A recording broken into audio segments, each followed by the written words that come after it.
ሰው ተኝቶ በህልሙ ጠብል ሊያይ ይችላል፣ ክርክርን ሊያይ ይችላል፣ ጦርነትን ሊያይ ይችላል፣ መብረቅን ሊያይ ይችላል፣ ብልሽታዎችን ሁሉ ሊያይ ይችላል። ሰው ራሱን እንደነ ደናነ ሲሉት አይሰማም ማለት ነው። አካሉ አለ ግን ሰውየው የለም፣ በሐሳብ ነግዷል፣ ሙሉ በሙሉ አልተኛም። ከሞት ከመነሳት ጋር ያያይዙታል። 25 ዓመት ሙሉ እንተኛለን ማለት ነው። ህይወታችን 1/3ኛውን በእንቅልፍ ነው የምናሳልፈው። ከሞተ ሰው የሚላክ መልእክት አድርገው ያስቡት ነበረ። በሰቆቃ የተሞላ ግራ አጋቢ እኔ እናንተ የምናወራበት ዓለም ነው ትክክለኛው ዓለም እየኖርን ያለን ወይስ የህልሙ ዓለም ነው ትክክለኛው? ዝም ብሎ ተራ ህልም አይደለም ወይም ቅዠት አይደለም። ጥሩ ተርጓሚ ያስፈልጋል፣ አስተካክሎ መተርጎም የሚችል። ከእንቅልፍ ቢያንስ ከ45 እስከ 55 በመቶውን ይይዛል ማለት ነው። ፈርዖን አልመዋል፣ ከነገስታት ሰሎሞን አልመዋል፣ ናቡከደነጾር አልመ፣ እነ ዮሴፍ ያልሙ ነበር። ደጋግሞ ሊታይ ይችላል። ካሳሳች ህልም ተለይቶ ራስ ምታት የያዘው ሰው በጣም ትኩሳቱ ሲግል ሲቃዥ ነው የሚያድረው። ሙታንን ሊያይ ይችላል። ድንገት አደጋ ሊያጋጥማቸው ይችላል። ዛሬ የህይወታችን 6 ዓመት ሙሉ ነው የምንነጋገረው። እንግዲህ እስካሁን ምስጢራዊ ነገር ከሚባሉት መካከል እንግዲህ በህይወታችን ውስጥ ማንም የሰው ልጅ ሊያልም ይችላልና አንዱ ህልም ነው። በተለይ ስለ ህልም የተለያዩ እይታዎች በተለያዩ ባህሎች፣ በተለያዩ ሀገራት፣ በተለያዩ የሳይንስ ዘርፎች ውስጥ እንዳሉ የሚታወቅ ነው። በጣም አስገራሚው ነገር እንግዲህ በህይወታችን 1/3ኛውን በእንቅልፍ ነው የምናሳልፈው። እንደሚታወቀው 24 ሰዓት አለን።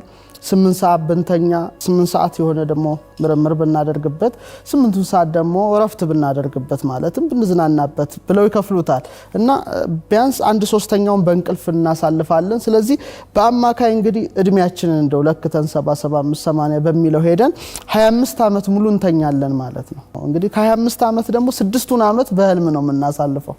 ስለዚህ ቢያንስ እንደተሰጠን እድሜ ቢወሰንም ግን በሰው ልጅ አማካይ እድሜ ነው ሄድኩት 25 ዓመት ተኝቶ 6 ዓመት ሙሉ ደግሞ ህልም እናሳልፋለንና ዛሬ የህይወታችን 6 ዓመት ሙሉ ነው የምንነጋገረው እንደማለት ሊሆን ይችላል።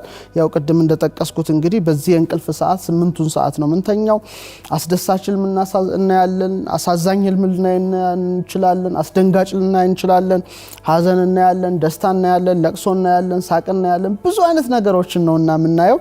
ስለዚህ እነዚህ ምስሎችን ነው ዛሬ ተንተን አድርገን የምናቀርበው። እንግዲህ የጥንት ህዝቦች ስለ ህልም ይመረምሩ ነበረ። አዲስ ነገር አይደለም። በተለይ ከ5000 ዓመት በፊት ጥንት መስጴጦማውያን ወይም ሜሶፖታሚያን በሸክላ ጡብ ላይ ህልሞቻቸውን ማስፈር ጀምረዋል ይላል እንግዲህ ያለው ሰነድ። ስለዚህ ወደ ኋላ 5000 ዓመት ጥንታዊ ታሪክ አለው ማለት ነው። በመመዝገብ ደረጃ የተለያዩ ሀገራት የተለያየ ትውፊት አላቸው። ለምሳሌ ግሪኮችና ሮማዎች የህልምን መልእክት ከአንድ ወይም ከብዙ አማልክት የሚላኩ የሚል ሐሳብ ነበራቸው። ከአምላክ የሚላኩ መልእክቶች ብለው ያስቡ ነበር። ይሄ እንግዲህ የጥንታውያን ግሪኮችና ሮማዎች አመለካከት ነው።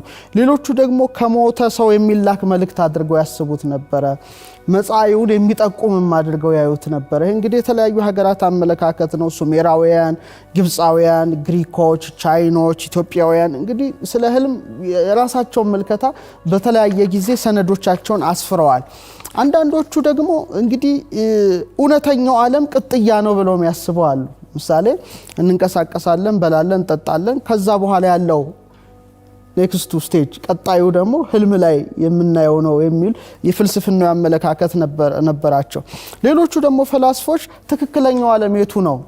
አሁን ያለንበት ነው ወይስ የህልሙ ዓለም ብለውም ደግሞ የጠየቁ ሰዎች አሉ። አሁን እኔ እናንተ የምናወራበት ዓለም ነው ትክክለኛው ዓለም እየኖርን ያለን ወይስ የህልሙ ዓለም ነው ትክክለኛው የሚል ራሱ ፍልስፍናዊ ጥያቄ የሚጠይቁ ነበሩ። ስለዚህ ይሄንን ሁሉ ነገር ማየት ይገባል የሚል እምነት አለኝ። እንግዲህ እንቅልፍ ዑደት አለው ራሱን ችሎ ወደ 5 ደረጃዎች አሉት እንደሚታወቀው።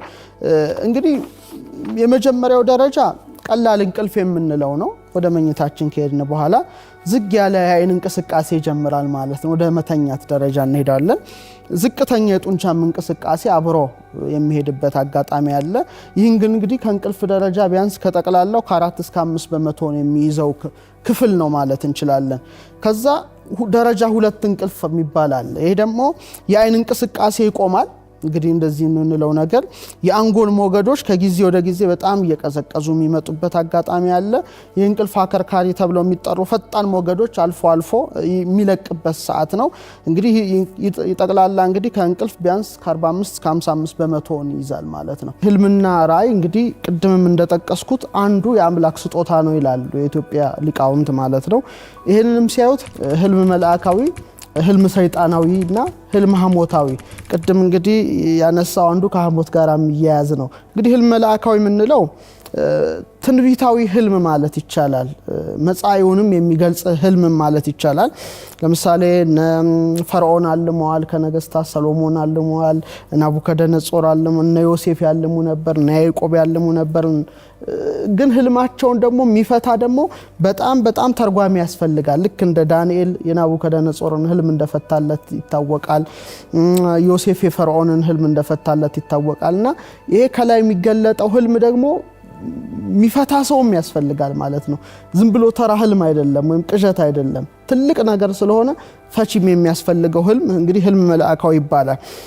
ወይም ራሳችን ለመረዳት ከሆነ መንፈሳዊ ብስለት ያስፈልጋል ነው የሚሉት። ይሄኛው እንግዲህ ወይም መንፈሳዊ አይን ያስፈልጋል ወይም የአምላክን ድጋፍ ያስፈልጋል።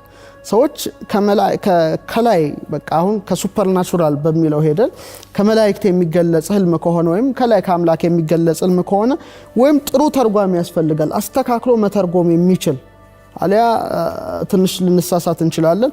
ሁለተኛ ወይ መንፈሳዊ ብስለቱ ጥንካሬው መኖር ያስፈልጋል። ምክንያቱም ስለ ላይኛው ዓለም ስለ ረቂቁ ዓለም ስለሆነ መንፈሳዊ ብስለት ያስፈልጋል። ወይም ደግሞ ረቂቁ አይን መከፈት ያስፈልጋል፣ ያን ነገር ለማየት ያን ነገር ለመረዳት የሚል ሐሳብ ነው። ወይም ደግሞ ህልም መልአካዊ የምትለይበት ትልቁ ዘዴ ደጋግሞ ሊታይህ ይችላል፣ ካሳሳች ህልም ተለይቶ ማለት ነው። እና መጸለይ ያስፈልጋል። ስለዚህ ወደ ረቂቁ ዓለም ምን ሄድበት እንደ መሰላል ነው ማለት ይቻላል፣ ግዙፉና ረቂቁን የሚያገናኝ። ምክንያቱም ሰዎች ስጋ፣ ነፍስ፣ መንፈስ ናቸው። የአራቱ ባህሪያተ ስጋ አለ፣ የማትታይ ነፍስ አለ፣ ረቂቅ መንፈስ አለ። ስለዚህ ግዙፍም ረቂቅም ስለሆነን ከረቂቁ ዓለም ጋር የሚያገናኝ መሰላል ስለሆነ ህልም መልአካዊ በጣም መንፈሳዊ ብስለት የአእምሮ ስፋ አእምሮ ያስፈልጋልና ይሄ ሰላም የሚሰጥ ህልም ነው የሚሉት አብዛኞቹ ሊቃውንት። የሚያረጋጋ ደስታን የሚሰጥ ሳታስበው ልክ ከእንቅልፍ ያንን አይተ ስትነሳ በመንፈሳዊ የደስታ ባህር ውስጥ ገብተ ነው የምትነቃው። ቅድም እንዳልከው አንዳንዶች የሚበሳጩ አሉ፣ የሚያዝኑ አሉ፣ የሚረበሹ አሉ። ከዛ ተለይቶ ግን ይሄ ትንሽ የሚያረጋጋ ሰላምን የሚሰጥ ሐሴት መንፈሳዊ ይሉታል። መንፈሳዊ ሐሴትን የሚሞላ እንግዲህ ከላይ የሚገለጥ ህልም ነው የሚሉት አሉ። ሌሎቹ ደግሞ የነፍስ ህልም የሚሉት ምንድነው? ከሞት ጋራና ከሞት ከመነሳት ጋር ያያይዙታል። ይሄው ምን ይላሉ? አሁን ሲጨልም እንተኛለን፣ አይናችንን ጨፈን ጨለማ ነው። ስለዚህ ይሄ ምን ይወክላል ይላሉ? ሞትን ይወክላል ይላሉ። ሰው በጣም ተኝቶ እያለ እንዳትቀሰቅሰው እንዳታስደነግጠው ነው የሚሉት። በቃ ነፍስ የምታልምበት ሰዓት ስለሆነ በጣም አደጋ ውስጥ ሊወድቅ ይችላልና በድንገት የተኛን ሰው እንትናት በለው ነው። ለምሳሌ ቅድም አልከው በጣም ልብ የሚመታበት ሰዓት አለ እንደሚታወቀው፣ ይሄ ዌቭ ዴልታ ዌቭ የሚለቀቅበት እና ያን ሰዓት ለምሳሌ አላርም ራሱ ድንገት ሊረብሽ ይችላል። በቃ እና ጤናም ሊያቃውስ ይችላልና በድንገት የተኛን ሰው አስደንግጠህ እንዳትቀሰቅሰው የሚል የራሳቸው እይታ አላቸውና እኛም ምንድነው የሚሉት? ሰው አይኑን ጨፈነ ወር መጨፈኑ ወይም መተኛቱ ወይም ሲመሽ መተኛቱ፣ አብዛኛውን ጊዜ ሲመሽ ነው የምንተኛው፣ ቀን ላይ የሚታይ ነገር ቢኖርም፣ ወይም አይናችንን መጨፈናችን በጨለመሽ ሞት ከዚህ ዓለም ወደዛኛው ዓለም እንደምንሄድ ያመለክታል ነው የሚሉት። እና መጋደማችን አልጋ ላይ ነው የምንተኛው ኦልሞስት የምናየውና መቀበራችን ያመለክታል።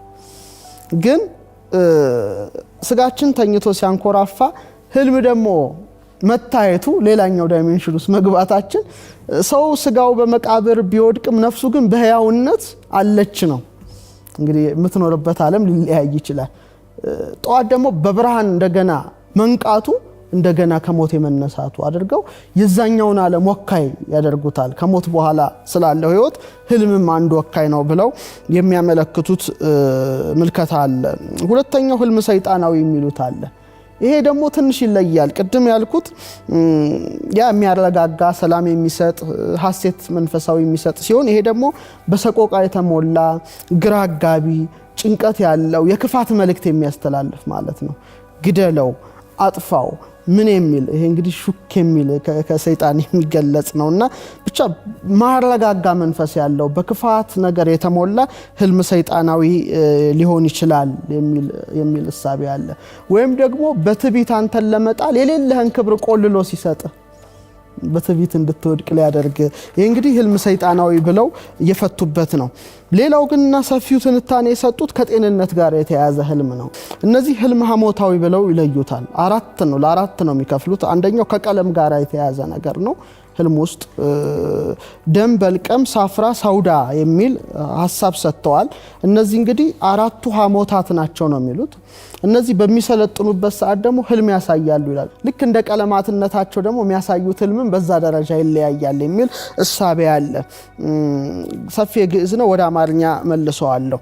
ምን ይላሉ? ህልሞች የሚገኙት ከአራቱ ጠባያት መቀላቀል የተነሳ ነው ይላል። አንደኛው የደማዊ ባህሪ የሆነው ደም የሚለው ቀላ ያለው ክፍል ማለት ደም ስንል ቀይ መሆኑ ይታወቃል። በሚነሳሳ ጊዜ ሰው ሲተኛ መልካም ስራዎችንና አስደሳች ነገሮችን ያያል። በጣም ያስደስቱ ነገሮችን መልካም ነገር ሲሰራ ያያል። ይሄ ባህሪው በጣም ሲጨምርና ሲያይል ከሰውነቱ ነው የሚሉት እና ቀይ ብራተ ቀለማትንና ከደም ጋር የተያያዘ ነገር ያያልና በህልሙ በጣም ቀይ ነገሮችን በተለይ ደግሞ ደም ሁሉ ሲፈስ ሊያይ ይችላል የሚል ነው። ይሄ እንግዲህ የደም ባህሪው ሲሰለጥን ነው። ከጤናውም ጋር የሚያያዝ ነገር አለው። ሌላው እሳታዊ ባህሪ የሆነው ሳፍራ የሚባለው ደግሞ ሐሞቱ በስጋ ውስጥ ሲመላለስ ሰው ተኝቶ በህልሙ ጠብን ሊያይ ይችላል፣ ክርክርን ሊያይ ይችላል፣ ጦርነትን ሊያይ ይችላል፣ መብረቅን ሊያይ ይችላል፣ ብልሽታዎችን ሁሉ ሊያይ ይችላል። እሳት ነው። ቀለሙንም ሁላችንም እናውቀዋልና እሳት አብዛኛውን ጊዜ ከጦርነት ጋር የተያያዘ ነው እና ይሄ ባህሪው በጣም ከፍ በሚልበት ሰዓት ነው። ለምሳሌ እንደው አንድ ሰው ሲታመም ብለን እናስበው። በሁላችንም ለምሳሌ በጣም ከፍተኛ ትኩሳት የያዘ ሰው እኮ በጣም ነው የሚቃዠው። ታውቃለህ አይደል? ራስ ምታት የያዘው ሰው በጣም ትኩሳቱ ሲግል ሲቃዥ ነው የሚያድረው። ይሄ እንግዲህ ምን ያህል ከጤንነቱና ከዚህ ሐሞቱ ጋር የተሳሰረ እንደሆነ የሚያሳይ ነጸብራቅ ነው የሚሉት እና በልቀም የተባለው ውሃዊ ባህሪ ነው። ይሄ ደግሞ ማይ የሚሉት ነው ወይም ውሃዊ ባህሪ የሚሉት ነው እና ይሄ ሲነሳሳ ባህሮችን ውስጥ ሲዋኝ ሊያይ ይችላል፣ ሐይቅ ሊያይ ይችላል፣ ወንዝ ሊያይ ይችላል፣ ምንጭ ሊያይ ይችላል፣ በረዶ ሊያይ ይችላል፣ ዝናብ ሊያይ ይችላል፣ ውርጮችን ሊያይ ይችላል። ብቻ ከነጫጭ ነገሮች ጋር የተያዙ ነገሮችን ያያል ማለት ነው። በተለይ ውሃም ሲጠጣ ሁሉ ሊያይ ይችላል። ብዙ ውሃ ሲጠጣ ሊያይ ይችላል። ዋና ወንዝ ሲያቋርጥ ሊያይ ይችላል። ይሄ እንግዲህ ራሱን የቻለ በተለይ ግን ከነጭ ህብራት ጋር የተያዙ ነገሮችን በህልሙ ያያል ነው። ሌላው ሳውዳ የሚባለው የመጨረሻው ክፍል መሬታዊ ባህሪ ነው የሚሉት። ይሄ ደግሞ ይሄ ሲነሳሳ ጨለማን ሊያይ ይችላል፣ መቃብር ሊያይ ይችላል፣ የሞቱ ሰዎችን ወይ ሙታንን ሊያይ ይችላል፣ የሐዘን ስርዓት ሊያይ ይችላል። በጣም ጠቆር ካለ ነገር ጋር ይያያዛልና በጣም ፈርቶት ራዕድ ውስጥ ይገባል ነው የሚሉት። እንግዲህ ፍርሃት የልቡና ነው። ራዕድ ማለት የጉልበት መብረክረክ ነውና ልክ ሲነቃ በቃ ደንግጦ ላበላብ ነው፣ ጉልበቱ ይንቀጠቀጣል፣ ልቡ ፈጥኖ ይመታል። ስለዚህ በተቻለ አቅም እነዚህ አራቱ ባህሪያተ ስጋን መመርመር፣ አራቱን ባህሪያተ ስጋ ማወቅ ምናያቸውን ህልሞች ጠንቅቀን ለማወቅ ይረዳሉ የሚል ሐሳብ አለ። ስለዚህ በህልሙ ሰው ሊበላ ይችላል፣ ሲነቃ ግን ሆዱ ባዶ ነው። በህልሙ ሊጠጣ ይችላል፣ ሲነቃ ግን ምንም ነገር የለም። ስለዚህ ከሰውነቱ ባህሪ ጋር የተያያዘ ነው እንጂ ምንም አይነት የሚያስተላልፈው መልእክት ሳይሆን ሳፍራ፣ ሳውዳ፣ ደም፣ በልቀም በሰውነቱ መነሳሳቱ የትኛው ባህሪው በሰውነቱ ላይ እንዳየለ ከፍ እንዳለ የሚጠቁም ነው የሚል ሐሳብ እንግዲህ ቀደምቶቹ ሰጥተዋል ማለት ነው። እና የቀን ህልም ሲባል ነቅተናል እኮ አይናችን ያያል፣ ግን ሰውም ሲያልፍ አናየውም። ሐሳቡ ይዞን ገብቷል ወደ ህልም ዓለም ማለት ነው። ለምሳሌ በኑሮ ውድነት ሊሆን ይችላል፣ ኦር በትዳር ሁኔታ ችግር የገጠመው ሰው ሊሆን ይችላል፣ በጤና እክል ሊሆን ይችላል እና ያን ችግሩን ያብሰከስካል፣ ግን አይኑ አፍጥጧል ወይም እንደዚህ ብሏል። ሰው ራሱን እንዴት ነህ ደህና ነህ ሲሉት አይሰማም ማለት ነው። እንደዛ እኮ ነው ዴድሪም። ቢያንስ ሰዎች እንግዲህ በመንቃት ደረጃ ሆነው ወደ ሌላ ዓለም ውስጥ መግባት የሚል ሐሳብ ነውና አእምሮ በጣም ሲያብሰከስክ ሐሳብ ውስጥ ሲሆን በቃ ነጉዷል በለው። አልጋ ላይ አልተኛም እንጂ የተቀመጠበት ሶፋ ላይ ሊሆን ይችላል፣ ቆሞም ሊሆን ይችላል፣ ዛፍ ተደግፎ ሊሆን ይችላል። ሁሉም ነገር ሆኖ ግን ህሊናው የሚሄድበት ዴድሪም እንላለን ማለት ነው። ይሄ በጣም ጭንቀት ለአደጋም በአብዛኛውን ጊዜ የሚያጋልጥ ነው ይላሉ ሰዎች። መኪና ሲሻገሩ ራሱ ያለሙ ነው የሚሻገሩት ስለ ሐሳብ ነው የሚሻገሩትና ድንገት አደጋ ሊያጋጥማቸው ይችላል ይሄ እየሾፈርክም ልታደርገው ትችላለህ እንግዲህ ስንሾፍር እናየዋለና በኋላ ነው ምትባን ነው እየነዳ መሆኑን አታውቅም የነዳ ግን ሐሳብ ውስጥ ነው ድንገት ስትመለስ መኪና በእጅ ይዛል አካሉ አለ ግን ሰውየው የለም በሐሳብ ነግዷል ሙሉ በሙሉ አልተኛም ነገር ግን ምናባዊ በራሱ የፈጠረውም ችግሩም ያመጣበት ነገር ወር ሙቀቱ ሌላ ዓለም ውስጥ ይዞት ይነግዳል አይኑ ያየ ግን ሰው አያይም የሚል ሐሳብ ነው እንግዲህ ክቡራን ተመልካቾቻችን እስከዚህ ድረስ ቆይታ አድርገናል ጨርን ሰንበት